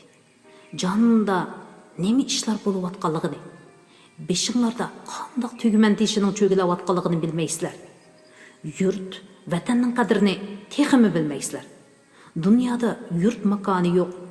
U eldan bu elga qo'g'inib, qirg'inchilik, zulmga uchrab o'tgan xalqlarmi ko'p. Allah har qanday bandasini vatandan ayirmasin deydi. Bir kun barsam, yezga besilgan dehqonlarning baxtiyor turmushi va mo'l usul maqtab yozilgan she'rlarni ko'rsatib, "Sen mana shunday qo'shiqlarni yozamsan?" deb meni bir haza masxara qildi. Men uningga shu kunlarda e'lon qilingan Ota vasiyati degan she'rimni ko'rsatdim. U ko'zoynagini tuzashtirib, she'rni astoydil o'qib, "Ha, bu yozganlaring har holda she'rga o'xshaydi ekan", dedi. Bu men uning og'zidan anglagan eng chiroyli gap edi. U doim shoir degan pig'on deydi. Men uning gaplariga tamoman qo'shilib ketmasammi, uning bilimiga qiziqdim. Uningdan ko'proq narsa o'rganib bilishni ko'zlab, yakshanba kunlari uning oldiga soatlab o'tirardim. Uning oldida atrofdagi tor, patqa ko'chalarda o'tiradigan namrat odamlar ko'p keladi. U ularning dard-alamlari, qaqshashlarini anglab, o'tirib, menga ko'zini quyrug'ida qarab qo'yadi. Meni kitobdagi quruq gaplarni yodlab yurmay, oddiy fuqarolarning turmushiga nazar silishga, ta'tilda uyga qaytganda yezlarga berib, dehqonlarning nima yeyotganligini ko'rib beqishga undaydi. Shu yil yozda uyga qaytib, cho'ng onamning vafot bo'lib ketganligidan xabar topdim. Uydagilar o'qishimga ta'sir etishdan ansirab, menga uqtirmagan ekan. Har bir so'zin hikmat to'kilib turadigan bu dunyoda va u dunyolik ishlar haqida xuddi qozonbeshining ishlaridek oddiy ishning ishonchlik so'zlaydigan, o'limni ota-onasining oldiga qaytish deb biladigan cho'ng onamning yo'q bo'lishi uyimizni birdilla cho'ldirilib qo'yibdi. Cho'ng onamni doim yo'qlab, ish kuchlariga qarishib turadigan ommalarimning ikkisimi orqa-orqadan olamda o'tibdi. Men tuproq beshiga ularni yo'qlab chiqib, o't cho'p bosgan oddiy qabrlar oldida sukut turg'unimda jafo mushaqqat ichida tinib topmay mehnat bilan o'tgan o'z baxtsizligidan, taqdiridan azaldan qaqshab boqmagan, xuddi qabrisini bosgan o't cho'plardek e'tiborsiz yashagan bu oddiy va ulug' ayollar haqida cho'nqur xiyollarga cho'kdim. Agar u olam, jannat deganlar rostali mavjud bo'lsa, ularning jannatda izzat obro'yli, e'tiborli bo'lib yashashini chin ko'nglimdan tiladim. Atrofdagi qabrlarga nazar soldim. Oyat yashayotgan kishilarni ko'z oldimga keltirdim. Ularmi hammalarga o'xshash jafo mushaqqat yashagan, uningga ko'nib ketgan, uningsiz yashashni tasavvur qila olmaydigan mayli hukumatning yoki mullachilarning oldida o'z taqdirini qaqshash huquqi bo'lmagan kishilar edi. Ularning jafo chekishi, och qilishi, shukr qanoat qilishi mo'minlik bo'lib qolmay, inqilobning ehtiyoji hisoblanadi. Ommalarimning yurtida kooperatsiyalash amalga oshgan edi. Yerdan ishlab chiqarish saymonlaridan va ilgirki teriqchilik qilish odatlaridan ayrilib, qanqargan, hayajonlangan, azor yegan dehqonlar, ommalarimning qo'shnilari mening Urumchida o'qiydiganligimni anglab, hammadan qandaqdir umid kutgandek ko'ngillaridagi gaplarni menga aytib berishgan edi. Ular atrat kadrlarının qara qo'rsoq adolatsizligi, atratda yavaş, ishchan odamlar ziyon tortib, hiylagar jon vaqtilar va o'rinlarning paydo oldiganligi. Tajribalik ishning yo'lini bildigan dehqonlarning turli besim ostida bosh ko'tarolmayotganligi, taqsimotdagi nohaqchilik qatorliqlar ustida og'ziga tegmay so'zlashib, qachon yuqoridagi boshliqlarimiz bu yerdagi ishlarni bilmaydi. Shunga bu yerga siyosatning to'g'risi yetib kelolmayotidi. Agar ashu boshliqlarimiz bilgan bo'lsa, deyishgan edi. Bu oqko'ngil odamlarning ko'zlaridagi vildab turgan umid dilimga cho'nqur o'rnashib ketgan edi. Shu yili yozlik ta'tilda yana bir ish menga nihoyat cho'nqur ta'sir qildi. Har qatim mahalla to'qmashidan o'tsam, tamg'a yo'linib o'ltirib o'tgan kashkallar oldiga tashlab bergan non, oshqan-toshqan tomoqlarni yeydigan, o'sib ketgan chos soqollari chigishlanib, ishtinni tarafdan qetib ketgan bir odamni uchirtatdim. Uning oldidan o'tkicha ko'nglim hash bo'lib, bu kimdi? Nadimi kelgandi? Ilgari bu mahallada bunda odam yo'q edi-ku, deb o'ylaydim. Bir kuni dadamdan mushu odamning nadan kelib qolganligini so'radim. U bir yerdan kelib qolgan odam emas, mushu mahallik Yasnaxun zargar, dedi dadam. Dadamning menga bu haqda so'zlab berganlarini anglab, bir vaqtlarda mahalladagi hamma odam bilan loyiqida salom saat qilishib, tinch kun kechiradigan illiq chiroy, yumshoq so'zlik bu odamni ko'z oldimga keltirib, hayronlikda zuvon surolmay o'ltirib qoldim. Dadamning aytib berishicha, Yasnaxun zargar ayoli o'lib ketganlikdan qayta uylangan edi ekan. Yangi ayoli nihoyat chiroyli, gapdan ayol bo'lib, u ikki bolasi bilan zargarning uyiga ko'chib kelgandan keyin xush muomala, noz karashmalar bilan uni olqiniga elib olib, uning ikki bolasini qattiq azoblashga boshlabdi. Yasnaxun atigandan kechgacha zargarxonda ishlab yurib, bolalarining holidan xabarsiz ekan. Xotini uni ko'rganda o'ygay bolalarga shirin shekar so'zlarni yog'dirib etadi ekan. U ishga ketishi bilanla ikki bolani ig'ir ishlarga soladi ekan. Qo'rsqiga to'yg'iday tamoq, uchisiga tuzukroq kiyim bermaydi ekan. Urib, tillab qo'rqitadi ekan. Yasnaxunning o'g'li achchiq va tayoq azobidan o'lib ketibdi. 12 yoshlik otasi ukasining o'lim sababidan dadasiga aytmoqchi bo'lsa-mu, qo'rqib aytolmabdi. Oxiri Yasnaxun qo'shnilar orqali bolalarining ahvolidan xabar tepib, ayolni uydan qo'g'lab etmoqchi bo'lganda, ayoli bir-biridan muttaham aka-inilarni boshlab kelib, Yasnaxunni urg'izib, aqli ho'shni bilmaydigan holga tushirib qo'yibdi.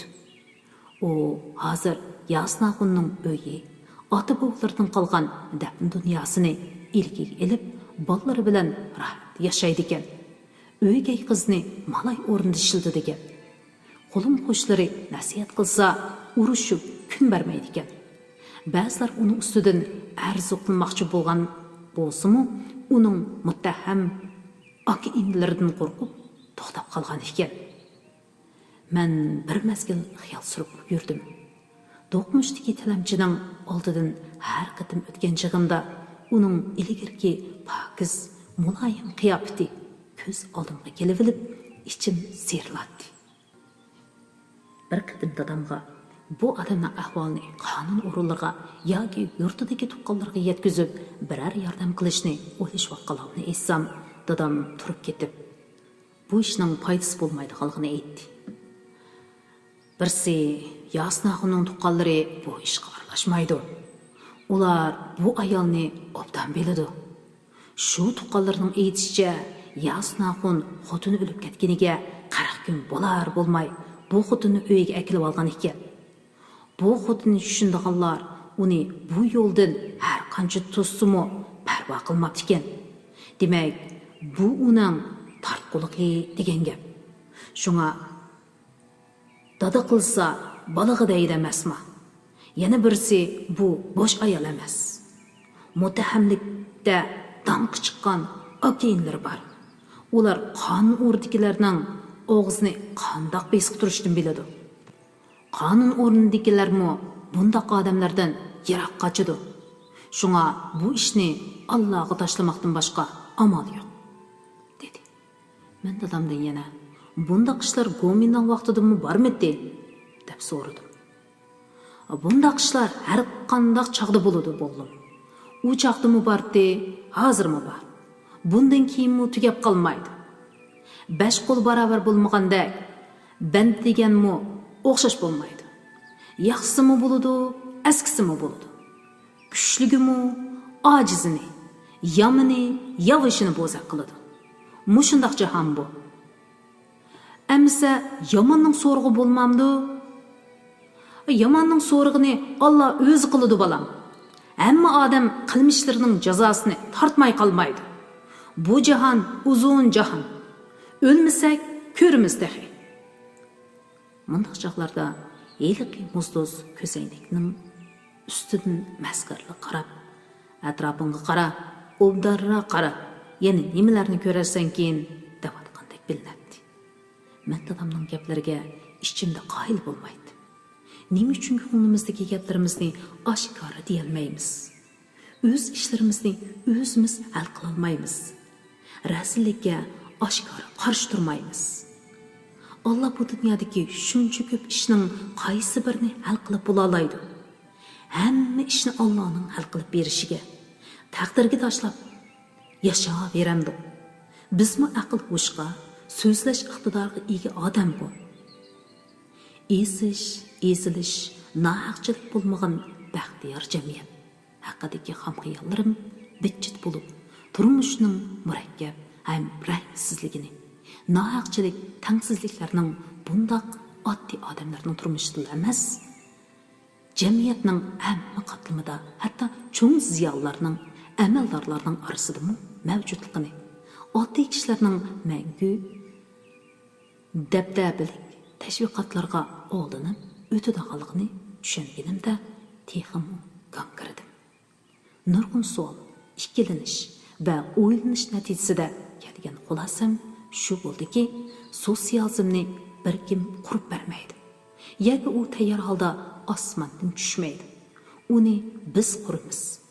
Sotsialistik davlatda xalq davlatning xo'jayini. Men ularning biri. Demak, mening jamiyatdagi nohaqchilikni, nomratlik, qora qo'rsaqlarni, rahbarlarning xalqning orzusini yerda qo'ygan taraflarini ichib ko'rsatib berish majburiyatim va mas'uliyatim bor. Qo'limdagi qalamim bu mas'uliyatimni ado qilishdagi eng yaxshi qurol emasmi? O'zimni dunyoning qutqazg'uchisidek sezib, jasoratlik ham hasratlik xiyollarga maftun bo'lib yurgan o'sha yillarda men o'zimga bir necha fikrdosh topgan edim. Biz doim bir yerga yig'ilib, jamiyatdagi chekidan oshgan, muaf bo'lmagan ishlar, adolatsizliklar to'g'risida munoziralashdik. Uni hal qilish to'g'risida o'z ko'z qarashlarimizni o'tirg'a qo'yib, bir-birimizni qoyil qilishga urindik. Bizning oramizda xo'pirjon bor edi. Ammo u bir mezgildan keyin o'zini tortdi. Kamol bo'lsa vaqtini she'rlar va atrofidagi qizlar bilan o'tkazadi. Siyosat ustida so'zlashni avorchilik ham xatarlik deb qaraydi. Ba'zida Osim bilan Hariyamu munoziralarimizga qatnashib qoladi. Ammo ularning to'liq ittifoq va sinf xizmatini bilan oldirash yuradi. Sinfimdagi zo'r ko'pchilik bola bizning munoziralarimizdan xabardor edi. Ularning ko'p qismi bizni qo'llaydi. Masala bo'lgan ekan, uni sinfdagi dushmanlar dastak qilib olishdan burun o'zimiz o'tirib qo'yishimiz, fikr berishimiz, masalalarning hal qilinishiga turtki bo'lishimiz kerak. Chunki biz xo'jayin deb qarashadi. Shu kunlarda Zargarning vaqasi asosida yozgan dastonim O'ygay ona mavzusida jurnalda e'lon qilinib, jamiyatda kuchli ta'sir qo'zg'adi. Men bir tilla atoqliq shoir bo'lib ketdim. Kishilar dostonimni jamiyatdagi tengsizliklarning dodillik bilan fosh qilingan haqqoniyat tuyg'usiga ega asar deb madhiyalashdi. Yil oxirida fakultet tarafidan menga bir sahna asari yozish vazifasi tushirildi. Men dostonimning vaqaligini Oltunkash nomli xalq cho'chigi bilan birlashtirib, dramani tezlikda yezib bitkizdim. Drama yuqori tuvan ham aylangi yardi. Bizning sinfdagi yeni yilda uni o'ynab mukofotlarga erishdik. Bu natija hammamizni qaltis qo'shal qilib etdi. Hadiya, Osim, Nuriya, Kamollar, Rayhon, Amraxon, Nur ililargacha hammaylan rolni shundoq yaxshi qilgan edi.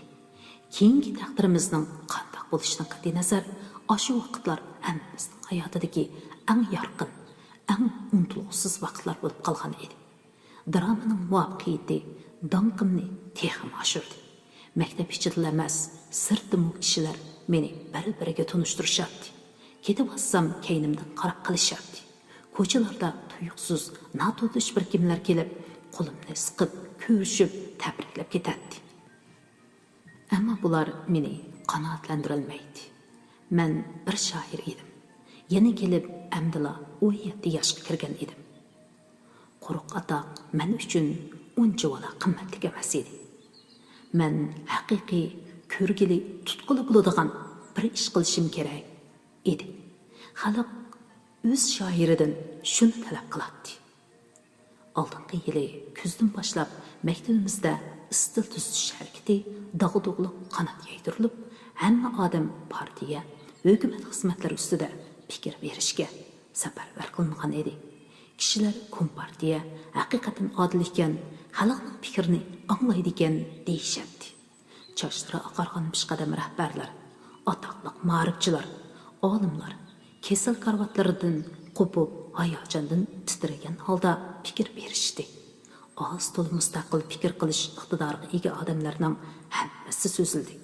Shu kunlarda menmu qo'limga qalam ilib, Abnum rayon rahbarlariga xat yozdim. Jamiyatda yelim saqlanayotgan tangsizlik, adolatsizlik, nomrodlik, amaldorlardagi byurokratlik, yezlarda qarinlarcha ijro qilinayotgan qisman siyosat keltirib chiqargan oqibatlar haqidagi paketlarimni, qarashlarimni o'tirg'a qo'yib, o'zimizni maqta vermay masalalarni ko'rish, hal qilish lozimligini va o'zim to'g'ri deb qaragan tadbirlarni bayon qildim.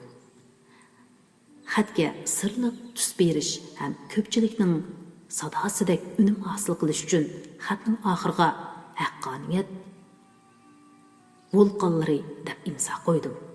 Xatni pochtadan silib etib bo'lib, ichimni besib turgan qorong'ulik tarqab, o'zimni shunchalik yangib, ozod his qildim. Rahbarlar mening samimiy niyatimni cho'qim tushunadi, takliflarimni qabul qiladi. Chunki deganlarimning hammasi amaliy ishlar, hal qilmay bo'lmaydigan masalalar. Agar mening yozganlarimni bilsa, ular tehi menga rahmat aytishi mumkin deb o'ylaydim. Yangi yil kirib uzoq o'tmay ishlar tuyuqsiz ostin ustin bo'lib ketdi. Ilgirki cho'ng ichilib sayrash, shuari, cho'ng munozara, tanqid kurash qilish, o'ngchi yerlik millatchilikka qarshi turish, mutaassiblarga qarshi turishga o'zgardi. Ilgirki fikr berganlar, kuyunib qaynab so'zlaganlar sahnalarga tortib chiqarilib, qo'llara bog'landi. Kurash tanqid qilindi.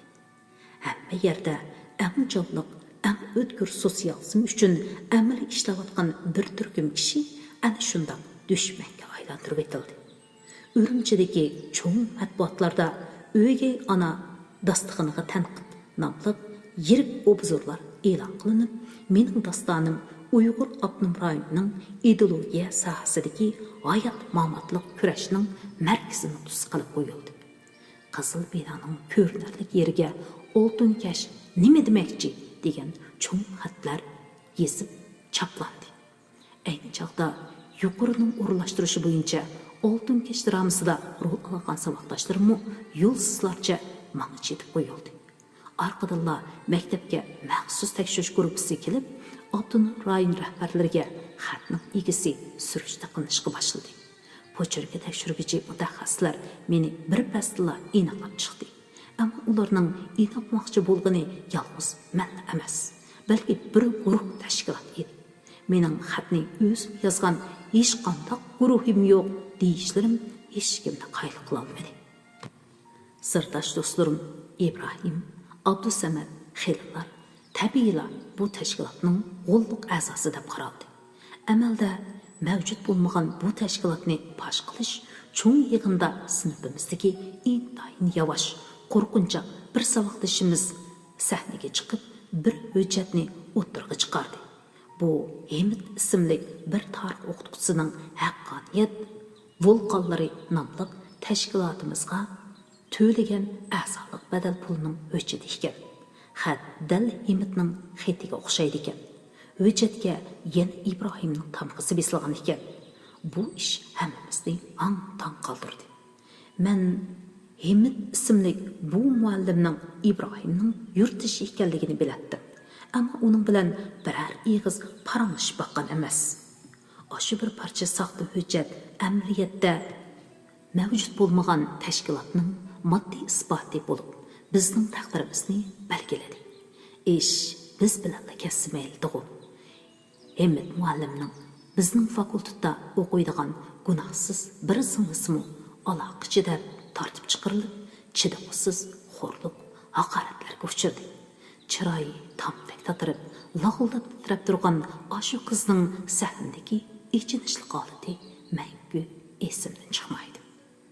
Yig'indan keyin bashimiz ayrim yotoqqa nazarband qilindik. Har birimizning yinda birdan nazoratchi bo'lib, sirtqa chiqishimiz, boshqalar bilan aloqalashishimiz, o'zaro paranglashishimiz cheklangan edi. Kash kirdi. Ulardan ikkisi navbatchi bo'lib, ikki tarafdan bizni kuzatib o'ltirdi. Qolganlari sirtdagi karvatlarda uyquga ketdi. Biz uxlay olmadik. Qandoqmi uxlash mumkin? İbrahim badallarni karvatga urib atgandek ovoz chiqarib, to'xtamay uyandim bu yoqqa o'rlatdi. Hamid muallim tinmay tartatdi. Turib-turibla qattiq yo'tilib ketadi. Xelil bilan Abdusamad hali menga hali bir-biriga qarashatdi. Ular ko'ngildagi gumon tugunchilarini, gangrashlarini o'tirg'a qo'ya olmay azoblanayotdi. Men xudimni yo'qotgandek bir holda edim. Qalbimga liq to'shgan shuar sadolari, shovqin so'rallar bilan birdan to'xtamay davom qilyotdi. Beshim qattiq og'rib, chekinlarim charaslagandek bo'ladi. Men nazoratchiga beshim og'riyotganligini aytdim. U nimalardandir deb o'dirib, uduldagi hamroyiga qanday qilamiz? Senda bosh og'riqining dorisi bormi? dedi. Hamroyi menga sit oldi. Qilg'iliqni qilib bo'lib, endi beshing og'riqil turdimi? Obdan bo'pti. Og'rigan bo'lsa, chida. Ko'rguliging oldingda tehi, dedi. Hali yeri uning tili haqoratlari asta-asta nervimni tinchlantirdi. Qalbimdagi qalaymaqan ovozlar yo'qab, bosh og'riqimni qo'yib berishga boshladi. Ammo ko'kragimga ig'ir bir narsa kaplashib qoldi. Uni yo'qotqili bo'lmaydi. Chandurmay chunqur nafas olsam, bir oz rohatlanib qolgandek bo'lardim. Doim atrofimda parvona bo'lib yuradigan anam, ichi kuchli dadam ko'z oldimga kelib oladi. Ustimga tortilgan jinoyatlarning ig'irligi, uyqusizlikda itmijas bo'lib ketgan nazoratchi aytgandek, ko'rdigan kunlarim oldimda ekanligi menga bashqoldek ayon edi. Men u beshimga kelganini ko'rarman. Ashu bechora ota-onam qandoq bo'lib ketar deb o'ylab, ichim o'rtinib chidayolmay qolatdim. Qachonlarda turib, havo guldirlab, chaqmoqlar chaqilishga boshladi. Har qatim chaqmoq yo'riqi yotiqimizni oppoq yo'rtib o'tganda tatraqu, vahimli chiroylarni, yo'g'on ichilgan ko'zlarni ko'rmaslik uchun ko'zimni yumib olatdim. Go'yo yillar qandoqdir chidovsiz ishlar yuz berdigandek jiddiylashib, guldirman ovoziga dekki-dukki ichida quloq solatdim. Orqadilla shaqirib, yomg'ir yig'ishga boshladi. Sharqirgan kuchli ovoz bilan hamma ovozni besib tushgan yomg'ir xuddi yer yuzidagi hamma bosqinchilikni toslamoqchi bo'lgandek shiddat bilan qo'yiladi. Dariz aynaklaridan, daraxtlardan, o'gizlardan qilin parda hosil qilib pastga oqadi. Xuddi yig'ilib qolgan haddi hisobsiz dardini chiqarib olmoqchi bo'lgandek bir pasmo to'xtamaydi.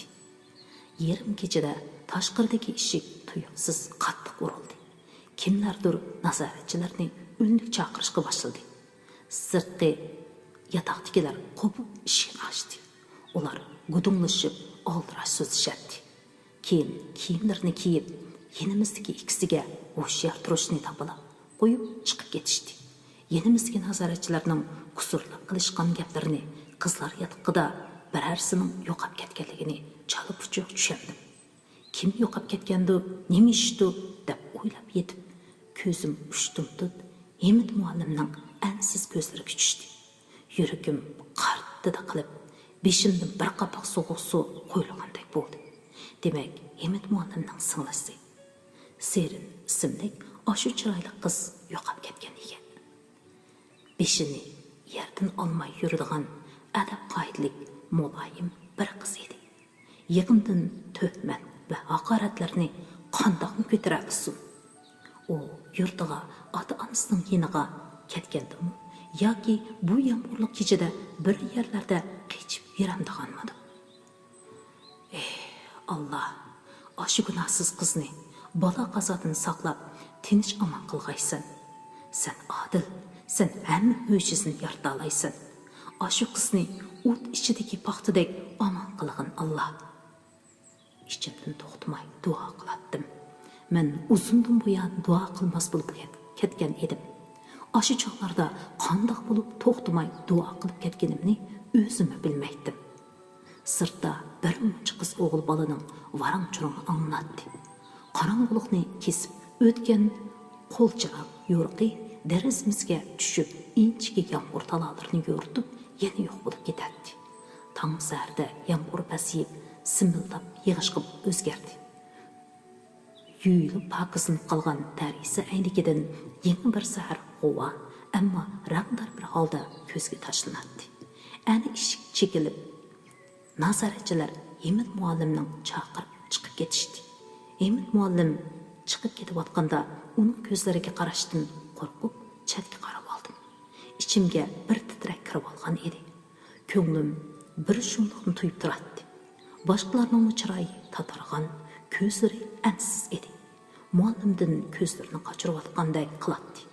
Bir pasdan keyin Serinning jasadi maktab orqasidagi ko'ldan tepilganligini angladim.